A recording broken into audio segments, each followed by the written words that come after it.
Hannah's just put in the chat, we will be recording this to make it available to people who can't be here with us today, or if anyone has to leave early. So thank you all for joining us. We have I think a great session planned. We're going to start off with Sharon Rush, who is with us from an organization called Nobility. And I think something that maybe a lot of us weren't aware of was the requirement that we make sure our websites are ADA compatible or compliant. So Sharon is going to spend some time with us explaining what that means and how we can all do better at making sure that we are compliant. So Sharon, I'm going to turn it over to you.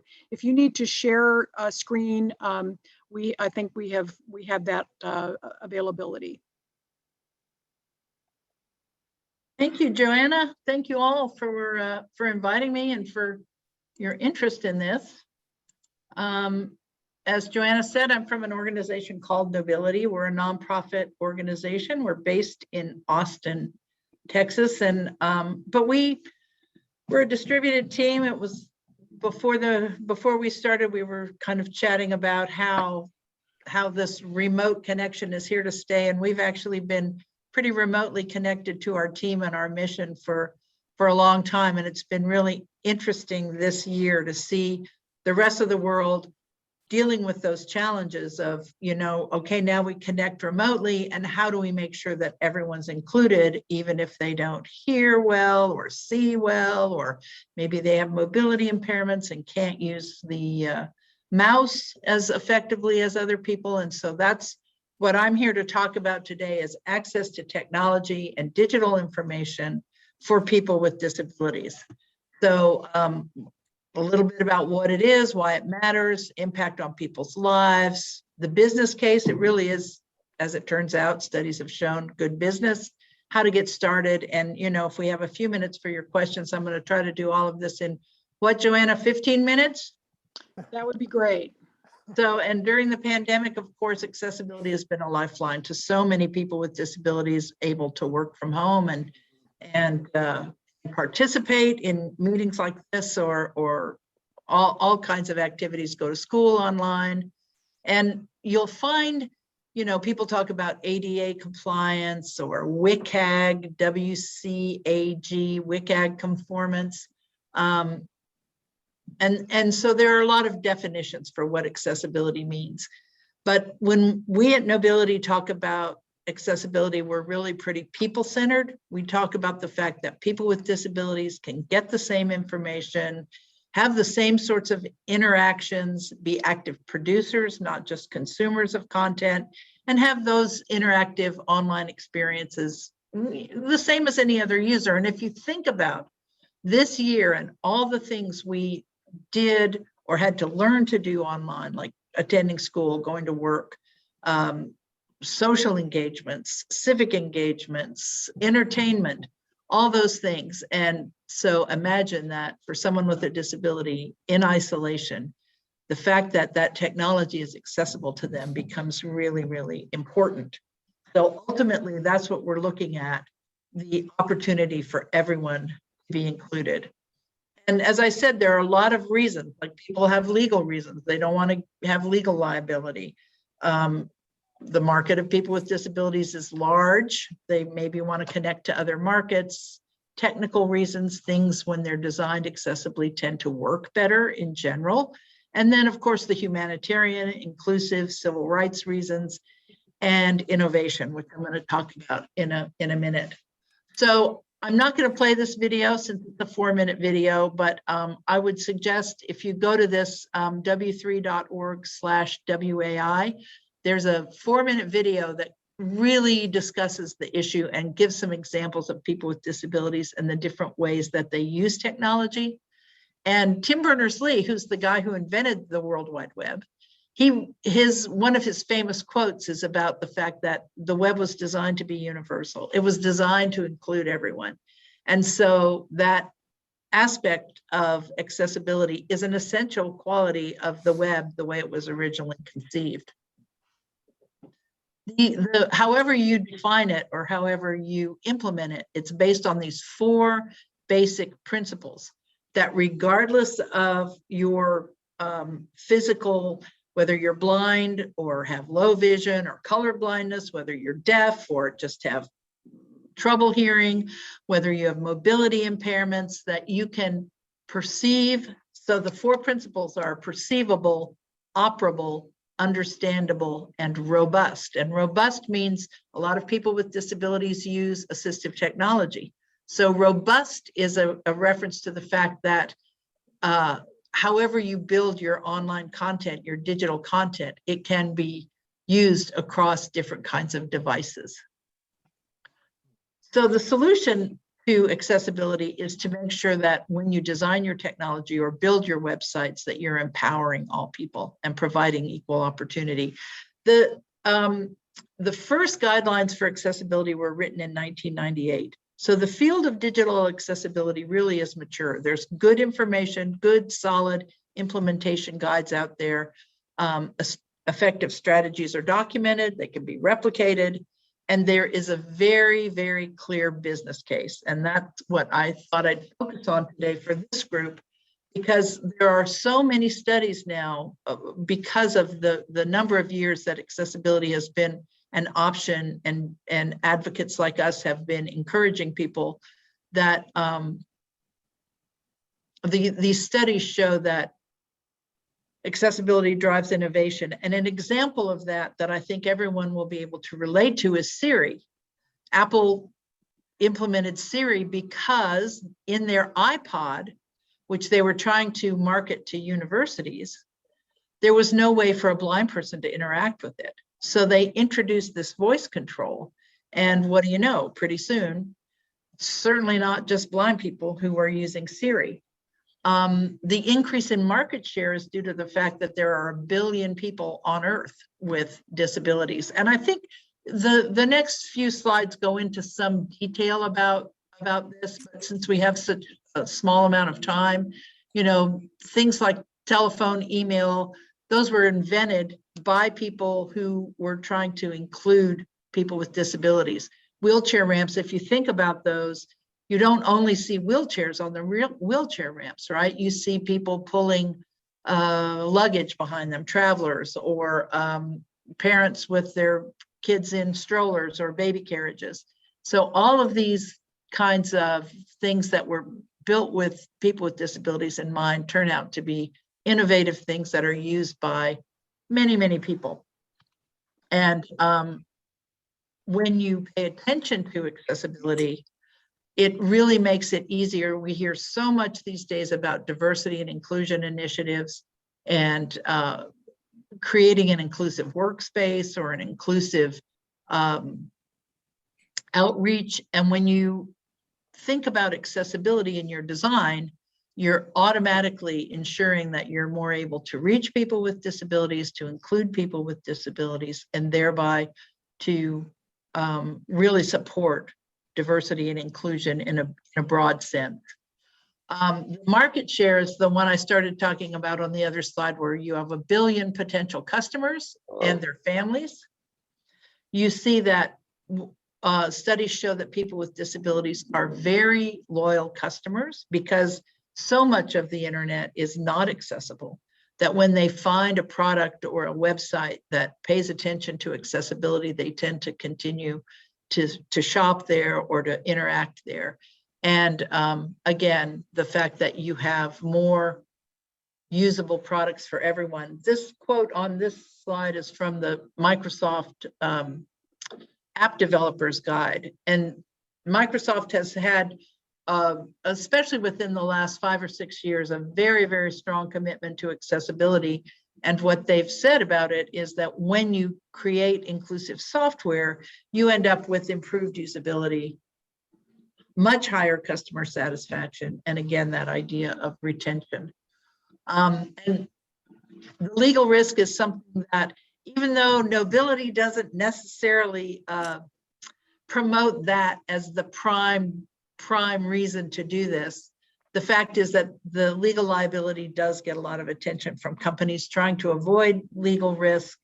And this is just a list of some of the laws, or like the UN Convention, that mention accessible technology specifically. And there have been numerous lawsuits And increasingly, the courts just say, yes, you have to be accessible to people with disabilities. So there's that, there are all those positive incentives that we just looked at. And then there's this one that you don't want a lawsuit. You don't want the courts looking over your tech development. And so paying attention to accessibility at the start is just good business.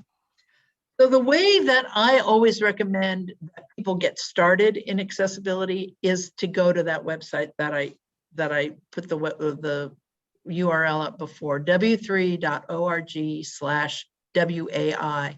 And the WAI stands for Web Accessibility Initiative. This, you're going to find just an array of free resources.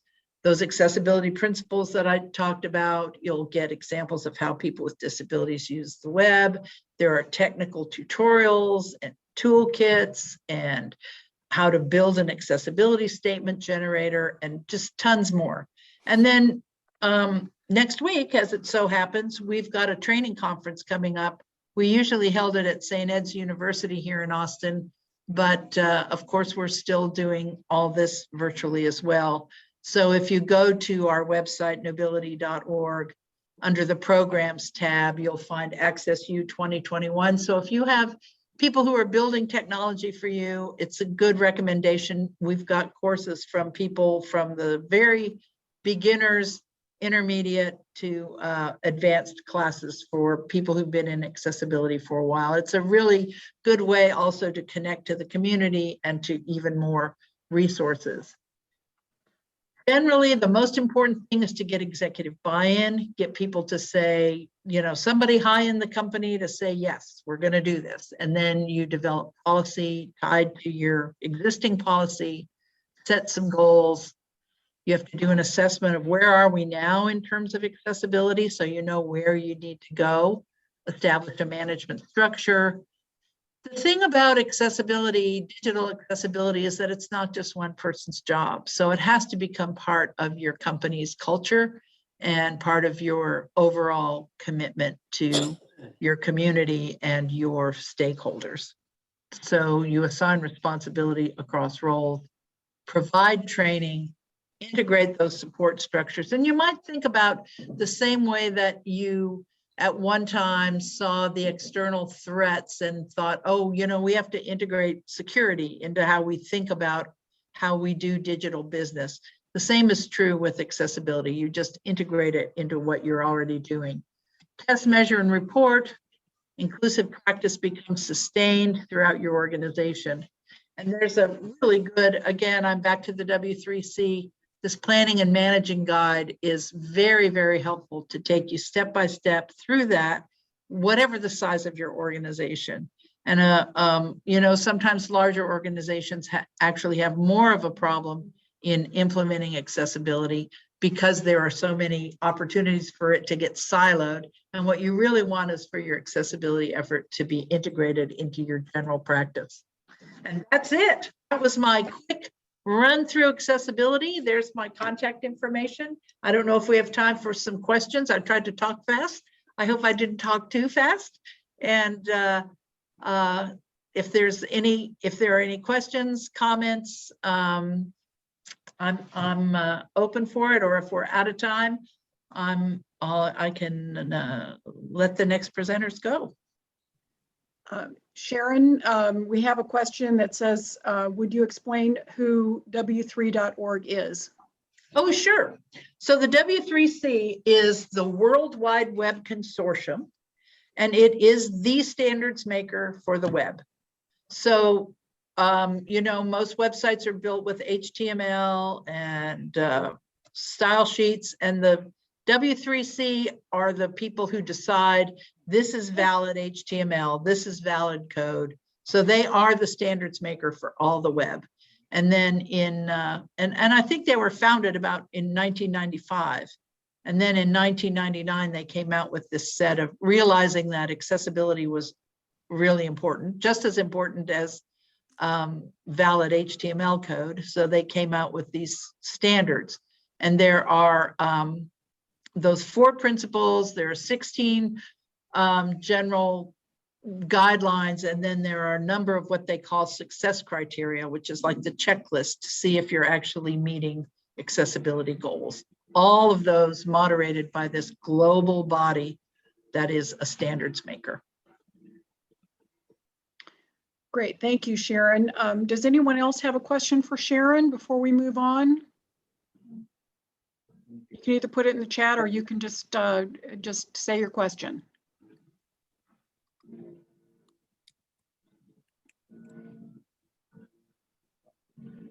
Okay, I'm not hearing any questions. So Sharon, thank you so much. You're welcome. Thanks for having me, and get in touch if there's anything you need. Okay, great. We appreciate it. Okay. Bye-bye. Bye-bye.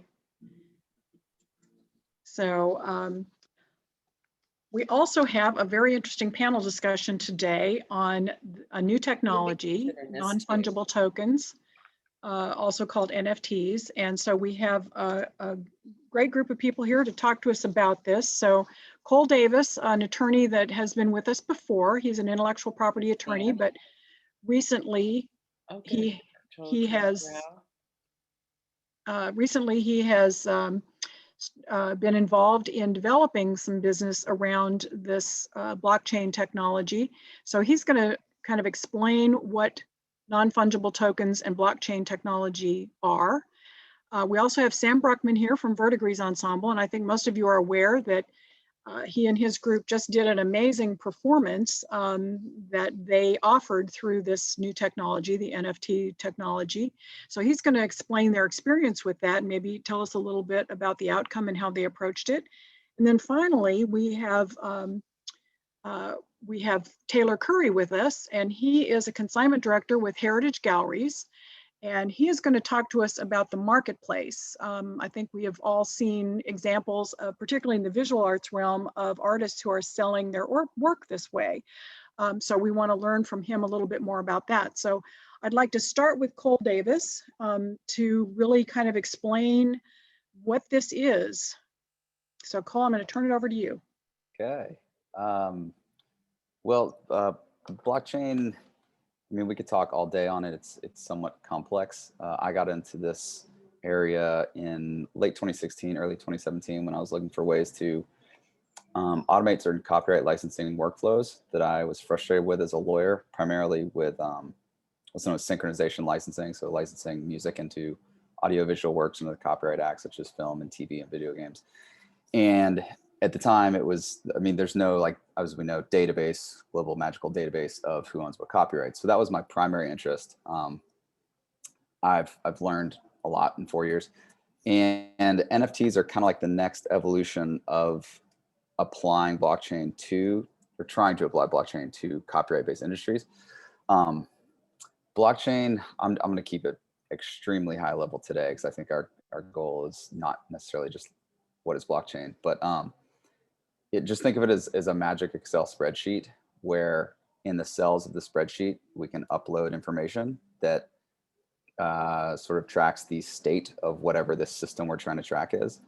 So in Bitcoin, in cell A1, there could be who owns, how many Bitcoins I own. In cell A2, it could be how many Bitcoins Joanna owns. So you can just think of it as a spreadsheet. It's this magic Excel spreadsheet that if one of us updates cell A1 or A2, then it updates magically on all of ours, so that we're like in sync on the changes made to the Excel spreadsheet.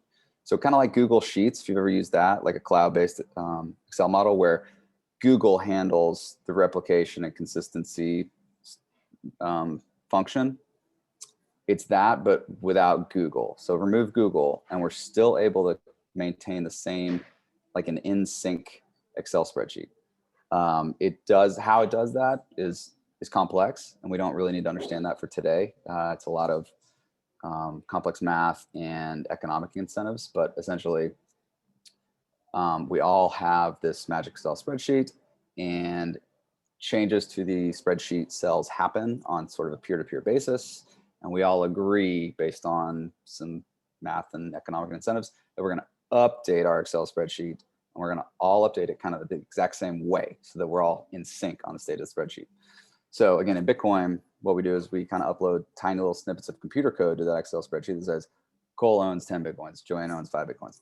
And then if I send 5 Bitcoins to Joanna, that message, it's just a little message, gets sent to everyone. And then we wait, and then there's a process here, but we all say, okay, take 5 Bitcoins from Cole's A1 and move them to Joanna's A2. Essentially, that's what's happening. And we all sort of do that at the same time. So Bitcoin was the first to do this. I think Bitcoin's fascinating. It's worth studying. Just even if you're not interested in the financial implications, just study the way it works, because it's really interesting on how you come to agreement on something like this in a distributed way. There's a blockchain known as Ethereum. So lots of blockchain protocols out there. There's different ways to do this, updating the Magic Excel spreadsheet.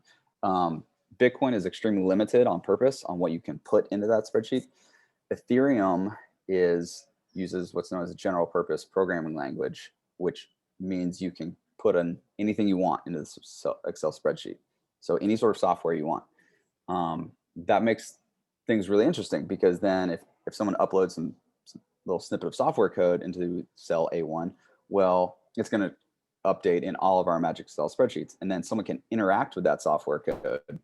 And when we all sort of update it, every once in a while, that can create like a crude form of computer that we're all running at the same time. So it's actually very interesting. But in Ethereum, when we get into what are known as NFTs, okay, you can actually upload a database into the database. So think of Ethereum as the main database, the global database, and then think of an NFT implementation as another database that you're putting into cell A1 of the global database. So we have 2 nested databases. What's going on here is inside the nested database, the NFT database, we're kind of saying, okay, here are some digital assets represented by certain identifiers and metadata. Here are a list of public keys. So everything in blockchain is based on public key cryptography. I'm not going to get into that. It's basically like you marry 2 numbers together, a public key and a private key, and through math we marry them. And so anyone who has a public key can like make statements using the private key through math, so that you know that the person said it. It's the basis for what are known as digital signatures. So essentially, you think of public keys as a crude identity. So you've got in this nested database like a list of, say, the digital assets. Let's say they're JPEG files or whatever you want to do. And then let's say that this artist is creating 100 of them. Well, in the nested spreadsheet, there's going to be 100 cells with the 100 identities for those JPEGs. And then you're going to have 100 public keys who own that thing. And what happens is essentially a non-fungible token. Think of it as an autograph, like a digital autograph that is maintained on this magical Excel spreadsheet, so that everyone can look at it and know that this JPEG does have a digital signature or this NFT autograph affiliated with your public key. So you can prove it, and it's cool because like anyone in the world can prove that you own this little piece of digital. It could be art, it could be a song, it could be anything. That's essentially what we're doing here. It's just a database within a database, and you've got some sort of digital representation of an asset. These can be real world assets too. It gets really complex there. I won't really get into that now. But think of that as just like a list of digital assets, let's say JPEGs, and then a list of owners with public keys. What happens is within that little nested spreadsheet, we link to information that's not on the blockchain for the most part, usually. Metadata about the digital asset, and we can link to the actual file itself, a JPEG file or an MP3 file or anything you want. And that can be stored on a traditional server. It can be stored on your own hard drive. It can be stored lots of different ways. So what we're doing is sort of just anchoring identifiers on a blockchain, so they're sort of immutable, and then we're linking that to metadata that can then give information about that digital asset. So why people get excited about NFTs is because we can change the quote unquote ownership of the NFT and I use air quotes on ownership because we can get into that stuff later. I can transfer in the nested spreadsheet. If JPEG number 1 is affiliated with my public key, there's ways through marketplaces, and just like you send Bitcoins, you can send sort of this thing to Joanna's public key. So just like sending Joanna 5 Bitcoins, I can send Joanna essentially a token that represents JPEG 1, and her public key gets replaced in this nested spreadsheet. So now everyone can see, okay, I've got sort of a chain of title in a sense, to where the original creator signed it with a little autograph. I originally owned it. I've now signed it to, I've sent that to Joanna, which represents a form of assignment or transfer of ownership, because my public key is removed, hers is added. And so that's, in a very, very oversimplified way, what we're kind of dealing with here. So we can get into the implications on copyright law, but that's the general tech framework, is sort of nested databases. It's actually not horribly complex, but the implementation gets a little tricky.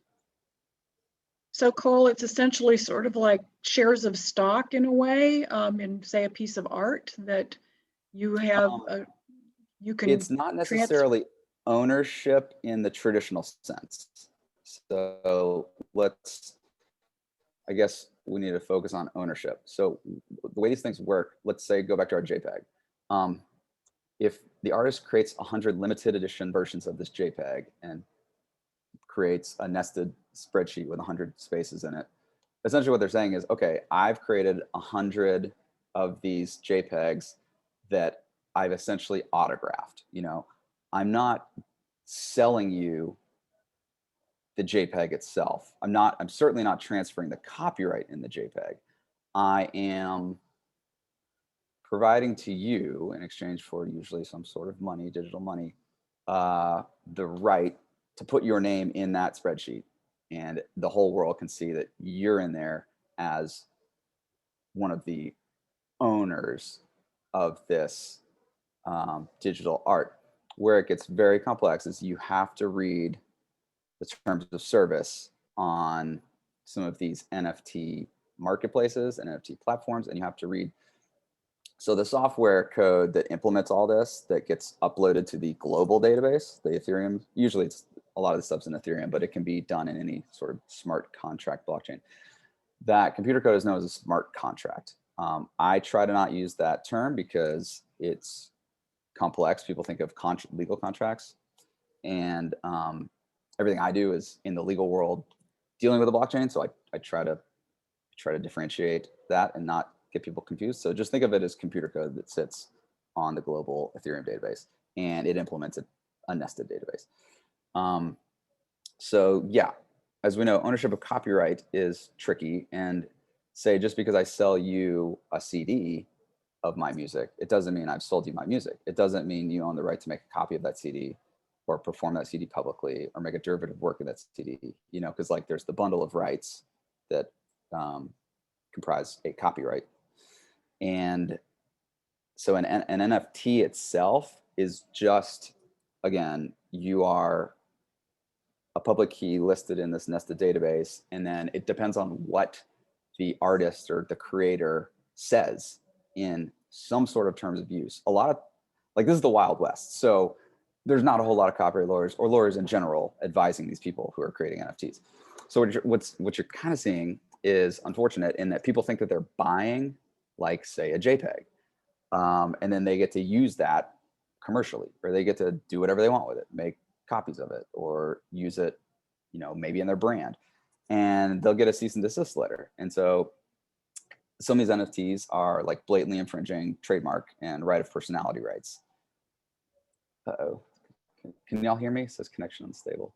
And so, you know, it's the Wild West. Like, if you buy a JPEG of a Marvel comic person and it's totally unlicensed and you're out using it, you might get a cease and desist saying, hey, you can't use that. And then you go back to the artist creator and say, hey, I thought I bought this. And they're like, sorry. So we have to differentiate copyright, formal copyright, from an autographed version of this digital asset. If in the terms of service, the artist says, okay, I'm creating this JPEG and I'm actually assigning the copyright to you. And it's got to be in writing. Assignments of copyright have to be in writing to be enforceable. And if that's the case, yeah, you can implement, again, the technology is flexible. You can implement an actual like copyright system using this technology. But from what I've seen, the implementations, most of them don't do that. Most of the time you're just buying, in a way, a bragging right to say, I've got a limited edition and I can prove it. And I can sell that limited edition to you, just like a digital version of an autographed baseball card or a limited edition baseball card. Like I can do that for digital goods. So it's pretty revolutionary. Like it's amazing. We can recreate the economic incentives and the, limited supply of a limited edition physical good, like a baseball card. We can do that for digital goods. Okay, great. Why don't we have Sam go next, and you can maybe explain how this applied to what your experience was with verdigris. Sure. Thanks, Joanna. Just for clarity of time, how much time do I have here? 10 minutes. You got it. Okay. All right, folks. Thank you, Cole, for that explanation. Really, really helpful. Let me just break this down a little bit further for the artists, and then I'll go into sort of Betty's notebook and what that all means. So when we talk about a non-fungible token, fungibility refers to how much there is of something. So like $1 is fungible because there are multiple dollars. A euro is fungible because there are multiple euros. NFTs, non-fungible tokens, means that there's only one or a very small amount of them. And so why does this matter? This matters because for two primary reasons. For one, because it proves ownership on a decentralized system. What does that mean? So like think of blockchains as networks. And networks can be defined as like Facebook or Twitter or something like that. So like Twitter and Facebook are networks, but they're centralized. Centralized networks allow, like all information is kept in like a central database. And so if that central database gets, if that central database gets hacked, for example, then a lot of information can get leaked. On decentralized networks or blockchains, that's not possible because, the first, if you have a sentence, the first letter of the first word is, in one other place, and then another letter of that word is in Europe, and then another letter of that word is in the United States, and so on and so forth. So what does this do? Essentially, what blockchain does is it proves without a shadow of a doubt where something is coming from and why it's so, and who has owned it before. It's called immutability and provenance, and so that's extremely important. Provenance is extremely important, and immutability of ownership is extremely important for things like auction houses and for things like other, marketplaces that can prove where something has been from. There are plenty of artworks on, Sotheby's and Christie's that cannot be sold because no one can prove that it's actually come from that place, and no one can prove where it's actually been. And so as a result, like what blockchain does is for the first time, it provides without a shadow of a doubt where it has come from and what that ownership has done. And so to Cole's point, what Verdigris project was we created the first piece of classical music that was programmable. We can talk about that a little bit later. And put it on the blockchain and sold it as a limited edition NFT. And I'm happy to sort of go into that as we go along. Let me show you a little bit of what that means and what we've sort of like what the project is. So this is Betty's notebook. It's an interactive simulation of Amelia Earhart's final distress calls. And so what it is, the story itself is about Betty Clank, who at 15 heard what she thought was Amelia Earhart during her final distress calls. And she heard this in 1937, and for the next 60 years, she would try to convince researchers and museums and scientists that what she heard was actually Amelia Earhart. In 2005, Rick Gillespie, the founder of Tiger, found the evidence compelling and worthy of publication. We will never know whether the actual piece of information is whether it's true or not, but there is circumstantial evidence that points to the fact that it is. So here's how it works. The way that we sold our NFT and the way that Betty's Notebook works is we split the work into 5 unique pieces that could be owned by 5 different people. And so each piece contained 3 unique audio visual states that the owner could toggle between, which altered essentially musical texture, timbre, and narrative. So if you can imagine, the person who owns part of the piece has a menu of options to be able to customize it. Now, in classical music, this is actually not a new concept. Glenn Gould, the famous pianist in 1969, said, the future of music is what we're going to do is we're going to give people kits, and people are going to use those kits to customize their favorite version and their favorite version, like their favorite iteration of the music that is being played. And so this is exactly a fulfillment of that in many ways. And let me show you what I mean by that. There are 4 main layers in Betty's Notebook, and I won't go into like all of the details. If you're interested, please go ahead and visit veritymusic.org, and you can kind of read a little bit more about it. But there are 4 main layers. So there's the choir layer, which sings what's written in Betty's Notebook, Betty's voice, which narrates what's happening, Betty's choir, which is, Betty's voice stretched out in certain notes and pitches, put back into the texture. It sounds like a gentle whirring of an airplane or a propeller. And then Betty's radio, which are 5 different jazz standards that appear throughout the work. And so the way that this works is very simple in if we think about it from a high level. Each person can own one of these layers. The person who owns each layer gets to choose what they're hearing or what everybody else is hearing. So as the owner of the choir layer, you get to basically choose, will the choir sound dry, like they're singing in a studio, or will they sound like they're singing in a concert hall, or will it sound like, certain voices are in your left ear and certain voices are in your right? The person who owns layer 2, or Betty's voice, and this is the last one just for the sake of time, gets to hear different iterations of the story. So sometimes Betty is talking about the experience of hearing the transmission, the experience, or maybe it's like the experience of being disbelieved for the next 60 years by various different researchers, or maybe she's describing her surroundings, or like, for example, Betty's radio. The person who owns Betty's radio gets to choose which sort of jazz standards that they hear. And so if we're talking about this on a technical level, what we've done is we've used this technological this technology to be able to give people control over how the music sounds. Now, they can't remix it, they can't add their own part to it, but they can choose from a menu of options that allows them to basically customize the work based on the composer's intention.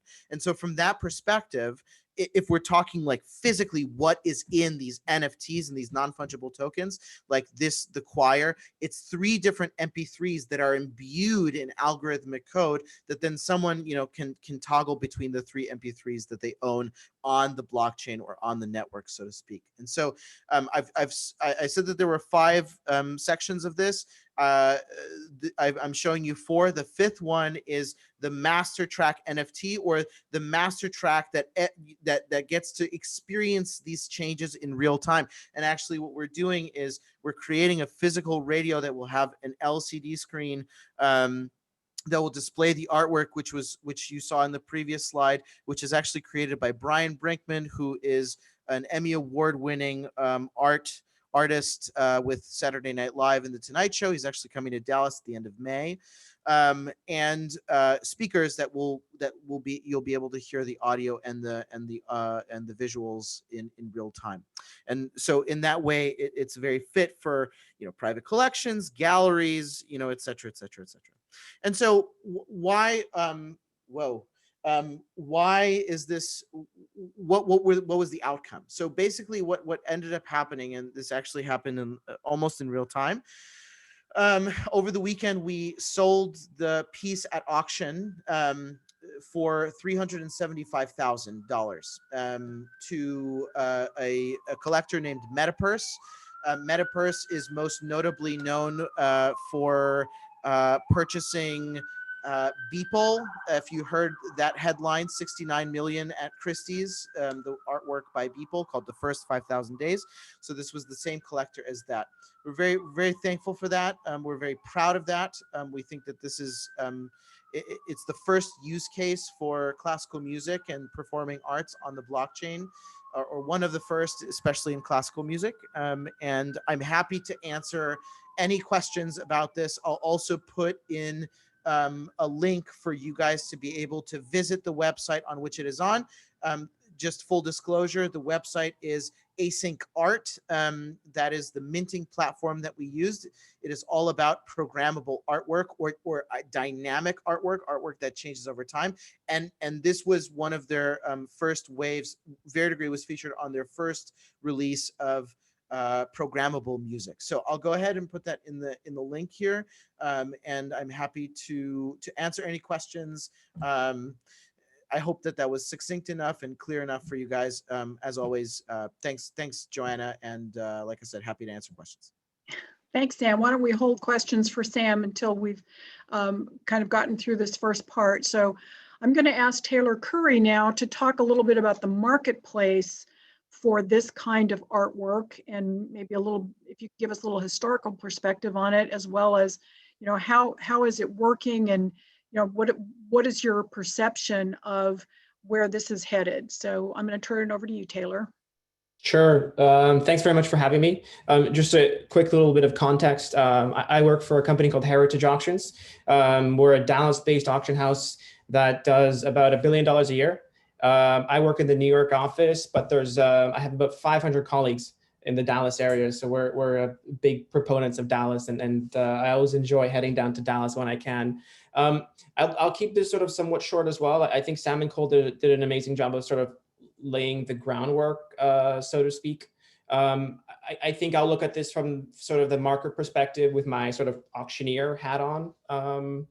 The first thing to mention, I think, is the market's constantly changing. So I think something that was that happened 6 months ago seems like, in reality, you know, not that long ago, but for the NFT space, it probably was like 3 years ago. Technology is consistently changing and evolving. And I think the way that collectors and artists are using platforms and NFTs is constantly changing as well. So Sam mentioned programmable art. I think that's a big trend that we're going to see this year. I think if you look at sort of the market for this space, it's cyclical. I think it's narrative driven. In my mind anyways, coming from sort of a traditional art world, we really saw the space come into prominence last year. In summer 2020, there was this huge push for this this sort of platform called Decentraland, which is sort of a decentralized universe where you can buy land and buy goods. Most recently, Sam mentioned there was this whole sale at Christie's by this artist named Beeple, which sold for $69 million. I would sort of consider from January to today to be sort of what I would say the gold rush phase. I think that's probably I would assume the majority of people would have heard of NFTs in this time frame in the last 3 months. And I think the volume of sales too sort of shows that. In Q1 2021, I think the NFT space did about $2 billion. Q4 in 2020 did about 100 million. So there's this huge increase in huge onboarding of people. I think also, you know, in terms of using the word gold rush, I think there's, you know, legitimate artists and, you know, musicians who are using the space, but there's also celebrities who are chiming in. Taco Bell did an NFT release, Dole did an NFT release. So I think everyone's trying to sort of find their own way and trying to sort of figure out what works for them. What I see as an auctioneer, I think I see the market as sort of maturing and consolidating. I think there's a big focus on creators, and there's a big focus on artists using this as a new medium. For example, programmable art, or artists who are exploring, you know, sort of the digital space. I do want to just touch on pricing quickly too. I think the majority of works are, let's say, lower value but high volume. From what I see, from what we see, artists tend to do timed releases. So they'll leave a work that's available to buy for about 5 minutes or 10 minutes, and then people can buy it for that amount of time. That gives as many people access as possible, but it also produces a lot of work. And then I do want to touch on the collector base very quickly as well. I think there's two types of collectors that I see. I think one is this sort of younger, educated collector who's exploring this. They grew up with memes, they grew up with gaming, and I think they would rather collect digital art and digital goods. And then I think there's this other side of people who are maybe somebody like Cole, who has been in blockchain space or the crypto space for a long time, and this is just something they're super familiar with. There's a few other things that I think there's some to consider if you're in the marketplace. I think as I mentioned before, the market's constantly changing, and there's this huge sort of educational component that is required to get into the space. And I think that's slowly changing. I think for a lot of people, they hear NFTs, they hear Ethereum. It's sort of like, it doesn't make sense. I think as time goes by, people become more familiar with it. There's going to be different ways to explain it. I think, from a traditional art world, in general, who the top 10 collectors of Warhol are. In this space, the majority of the collectors are anonymous. Metapurse, Sam mentioned, he's come out publicly, but he's based in Singapore. The majority of other collectors, I think, are anonymous. I think that's changing too as time goes by, and they're becoming popular because they're becoming patrons of the arts. So it's this whole sort of change. I think generally speaking, for sort of the everyday collector, there's still pretty high barriers to entry, even though that again will change. And I think also lastly, we are offering a piece by Beeple too at auction on Thursday. It's a 3 of his everydays series.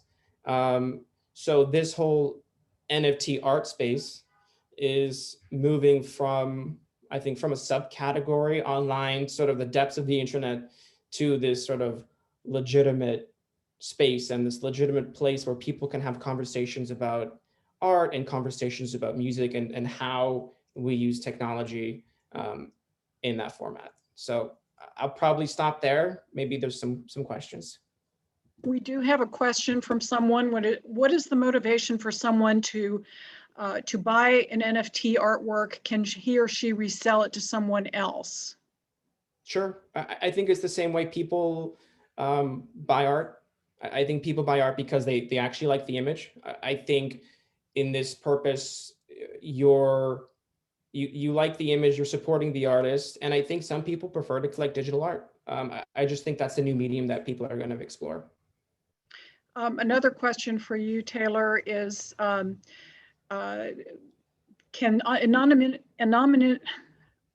anonymity of buyers impact the price? I have heard about wash sales with NFTs where the artist and buyer can collude behind the scenes to set a higher value for the artist's work.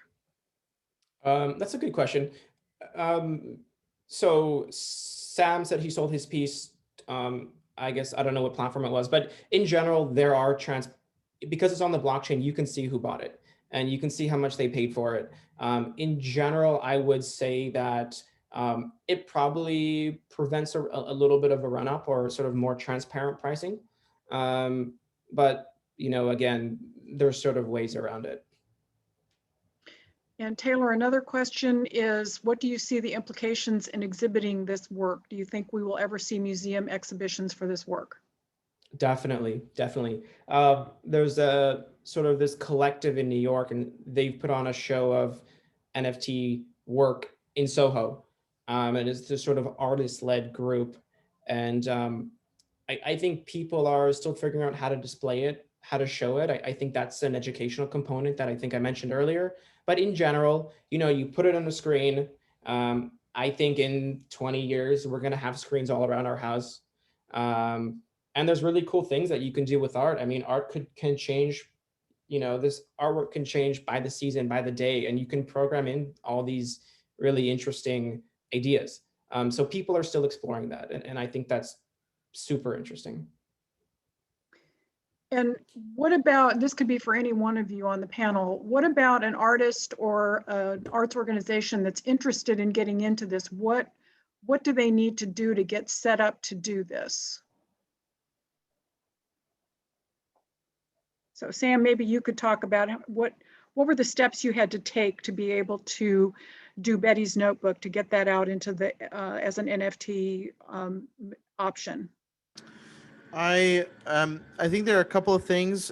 First of all, it's really worth doing a lot of research and figuring out, like, because there are multiple different platforms and marketplaces that you can mint your artwork on. So essentially, like, in order to put something on the blockchain, you need to have a program that imbues your artwork with algorithmic code and actually puts it on the blockchain. And there are several companies that do that. And I think the first step to figuring out which is the right fit, I think it's worth doing a lot of research. And there are several resources that one can take.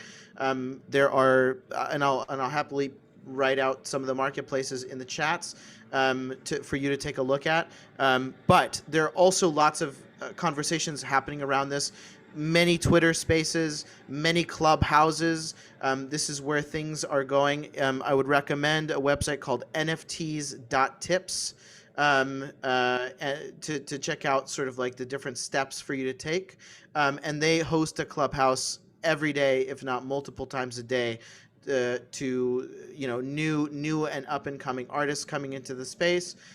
So do check that out. Also, lots of conversations happening, most conversations I would say happening on Twitter in the crypto space. So would really highly recommend going on there. So I think the first step is research. The second step is making sure that you're prepared with the material that you're going to post. So for example, an MP3 is something that you would be prepared with, an image, a JPEG or a GIF, et cetera, et cetera, et cetera.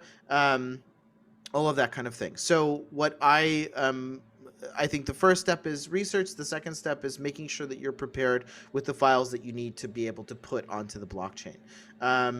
Yeah, that's a basic overview, and I'll type out the different marketplaces in the chat right now. Sam, a follow-up question for you. How did Verdigrease let potential buyers know about Betty's Notebook? Was it social media or other options? Social media, personal contacts, press releases, everything that we would generally do normally with our performances and with any live performances that we would do, except this was a slightly different audience. Okay.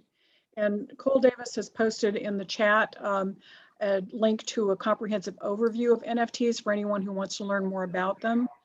And so do we have other questions for Sam, Cole, or Taylor? I want to just jump in, Joanna. I think this is such a fascinating conversation. In 2018, I attended a blockchain workshop at the Federal Reserve Bank of Dallas. And what I learned is that, I think that this is such a viable option for artists who are interested in protecting their intellectual property. But what I learned at that workshop was places like the Dallas Mavericks is accepting Bitcoin as a method of payment. And so I think it's only a matter of time that the performing arts will, that will transfer to the performing arts. I also learned at that workshop that there are philanthropic organizations that are paying with Bitcoin. And so I think it would be prudent of us as an organization to have a more detailed conversation or workshop about how Bitcoin is affecting the performing arts sector, because I do think it's only a matter of time that somebody's going to show up and want to pay for a ticket with Bitcoin. And we need to be, that's something that needs to be on our radar. Yeah, I'll just jump in. I think over time, blockchains will be behind everything that you do online. I think they will drive everything in the world. I know that sounds a little absurd, and we're early. It's still a very immature technology, but I do think the vast majority of financial infrastructure, even government infrastructure, certainly private technology infrastructure, will be run on a blockchain, because it's such a revolutionary way to maintain like a consistent state of a network, which normally we need intermediaries to do that. And intermediaries create transaction costs that drives up prices for everyone who wants to use that specific system. So I always tell people, yes, study blockchain. It's going to be there. You won't necessarily know it's there, but if you understand it, you have a lot more power in how you sort of structure what you're trying to accomplish, like blockchain and AI, in my opinion. And so that's why I took the leap in 2017, early 2017, just quit the legal world and have been all in on this all day, every day since then. So I think to your point, it's important. And also I do think NFTs in the arts world, I actually think they may take off faster in ticketing than actual digital goods, because ticketing is a little easier to implement and it's easier for people to comprehend ownership of this little token that shows up as a QR code that you scan and magically you get into the thing. And because it's programmable, like the software you upload in that little magic Excel spreadsheet can say, okay, anything sold over face value, 10% send back to artist, 5% send to venue, 5% send to charity. You can program whatever rules you want. So I think ticketing is going to be a massive use case. It's early. People have been trying to do that for a few years. I haven't seen anyone really break through with it, but I think it's a matter of time. So, and what's scary to people like Ticketmaster, again, this technology is very revolutionary. It's very scary in a sense, because say in ticketing, we rely on people like Ticketmaster to process everything. We rely on Live Nation to an extent. No, not mainly Ticketmaster. If that function can be done in a distributed fashion where we all are doing it and sharing the load of the resource usage, like, why are we using Ticketmaster? So it's like, it's really, really interesting in the dynamics of the media and entertainment industry as a whole. So you're saying another disruptive technology? Extreme, I mean, the most disruptive. Like just what blockchains in general can do. And again, we're really early, but this is scary. This is scary stuff if you get real weird with it. Okay, Taylor, we have a question for you. If you have any idea what the Beeple artwork may go for at the auction on Thursday? Sure, good question. We don't know. It's an auction, which is sort of the fun part of what we do. The estimated, what we estimate the work to sell for is between 200 and 300,000. It's not a unique work. It's an additioned work. But given what the values are going for, and you can look on the blockchain and see the floor price of these, we anticipate it to sell around there. And then I will also mention, we do accept crypto. That was a concern for us recently. So we've actually closed a few transactions with crypto. So it's certainly going in that direction. And there are lots of crypto payment processors that are very easy to implement with like an API on your website. It'll just route your buyer, scan a QR code, route your buyer to a payment processor that handles Bitcoin and Ether and stuff like that. Pay it, route you back. It's yeah, that side is coming along nicely with like the underlying infrastructure. So if you're an artist or an arts group that would like to offer something through this method, do you need to be signed up with some sort of Bitcoin or cryptocurrency processor like we are with credit card processing companies? No, you can, I mean, you can have, say, a QR code that has your Bitcoin wallet, you know, if you want to do that, you can do that. It's just some people don't want to manage their own private keys. Like, again, this is all based on some relatively complex technology. And so with public key cryptography, so some people don't want to mess with that. It's easier to just have someone else host it. And then, so your buyer can pay in Bitcoins and then the processor just sends you dollars, you know, so you don't have to custody the Bitcoins. Because if you lose your private key, you lose your Bitcoin, or you lose your Ether, or you lose whatever. So again, there's no middleman. There's no bank in the middle to call if you goof it up. So that's why payment processors are used. It's just a little easier. Okay. Do we have any other questions? We're really running out of time here, but if we have any other questions, go ahead and shout those out. I have a question. I know that I've been reading a lot on the environmental impact of like NFT, not necessarily NFTs, but of cryptocurrency. And I know that there's a difference between blockchains and NFTs and cryptocurrency, and all of these things have slightly different meanings. Is there a particular kind of NFT or a particular kind of cryptocurrency that one could participate in that is specifically not being mined and not increasing these negative impacts on the environment, things like that? Happy to answer that question, and then I do have to run. I'm sorry, guys.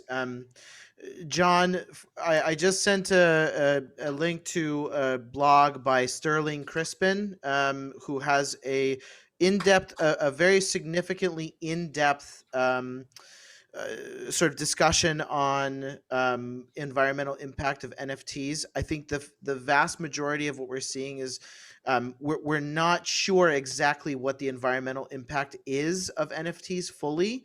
However, it is really incredibly important to understand that, as using NFTs, we have to be very careful and very mindful about the carbon impact that we're having on the environment. So with all of that being said, there are a couple of things that people can do. There is something called an app called Offsetra, which you can calculate your carbon emissions and then offset those emissions through donating to a carbon neutral organization or an organization that will basically offset your cost. That's the first thing. Or you can stick to other blockchains. So Ethereum blockchain is the most popular right now in terms of NFTs, and can mint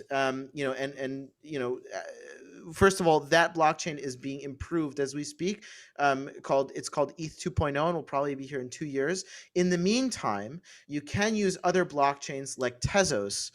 There is a platform called Ik et Nunc, which is Latin, which you can use to upload audio and visual NFTs on there, and it's actually an up and coming platform, something very interesting. And a lot cheaper to mint in terms of gas fees, et cetera, et cetera, et cetera. So I'll type that into the chat now. I gotta run. I'm sorry, Joanna. Okay. Well, thank you, Sam. We Thank really Thank you for your appreciate it. answer. Yeah. Thank you, guys. Happy to answer any questions separately. Okay, thank you. Thank you. I guess that's all we have time for, but I want to thank Taylor Curry for joining us today from Heritage Galleries, and Cole Davis. Thank you so much. This was really just, I think, barely the tip of the iceberg on this topic, but it's really fascinating and something I think we all are interested in and want to learn more about. So thank you all for joining us today. We did record it if you want to go back and review it, or if you want to let people know who weren't able to be with us. While I will take Teresa's suggestion to heart, and we will try to put together a brown bag on Bitcoin going forward. So thank you, everybody, and hope to see you all soon. Thank you, Joanna.